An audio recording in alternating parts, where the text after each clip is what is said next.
Holl alluog dduw, y gwaith cyntaf a roddais i ddyn oedd gyfalu am yr ardd yn Eden. Sa fa fynnau gerdd o fron a gofyn am dyfendydd ath arweiniad wrth ofalu am yr ardd hon. Drwy chwys fy nalcen fe weithaf y tir gan dderbyn y ddyletswydd hon gyda diolch a ffyddlondeb. Mae gofalu am dy greadigaeth yn ein tynnu nes atat, a disgwm mae ti yw ffynhonnell pob peth.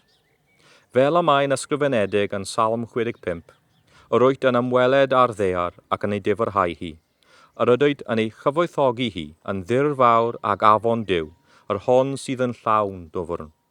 Yr wyt yn paratoi id iddynt, pan ddarperaiast felly iddi.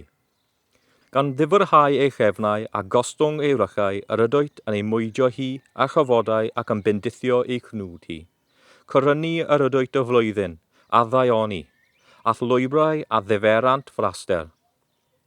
Deiaf ger dy fron heddiw i weddio am dyfendydd ar y tir hwn, ac yn bendithio y chynnyrch toreithiog.